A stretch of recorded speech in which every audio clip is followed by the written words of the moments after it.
మీకు ఈ క్వెషన్‌కి ఆన్సర్ తెలుసా? తెలిస్తే దీని గురించి ఇన్ఫర్మేషన్ తెలుసుకోండి. లేదంటే మొత్తం తెలుసుకోండి. What is the world's longest river according to Guinness world record? Guinness world records ప్రకారం ప్రపంచంలోనే అత్యంత పొడవైన నది ఏది? Your options are A. Amazon river, B. Nile river, C. Yangtze river, D. Mississippi river.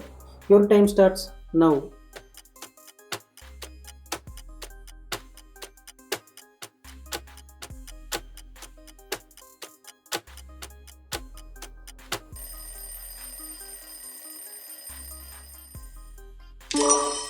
And the correct answer is B. Nile River.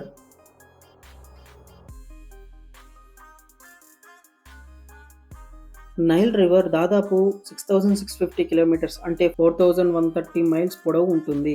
ఇది ప్రపంచంలోనే అత్యంత పొడవైన నదిగా గిన్నిస్ వరల్డ్ రికార్డులో ఉంది. ఈ నది ఈజిప్ట్, సుడాన్, ఉగాండా లాంటి మొత్తం 11 ఆఫ్రికన్ దేశాల గుండా ప్రవహించి చివరికి మెడిటేరియన్ సముద్రంలో కలుస్తుంది. ప్రాచీన ఈజిప్టియన్ సివిలైజేషన్ కు నైల్ నది నిజంగా ఒక లైఫ్ లైన్ గా మారింది. అగ్రికల్చర్, ట్రాన్స్పోర్టేషన్ అండ్ ట్రేడ్ కి ఇది ప్రధాన ఆధారం. కొంతమంది పరిశోధనలలో తేలింది ఏంటంటే నైల్ నది కంటే అమెజాన్ నది కొంచెం పొడవుగా ఉంటుందని చెబుతున్నా అఫీషియల్ గా మాత్రం నైల్ నే ప్రపంచంలో పొడవైన నదిగా గుర్తిస్తున్నారు.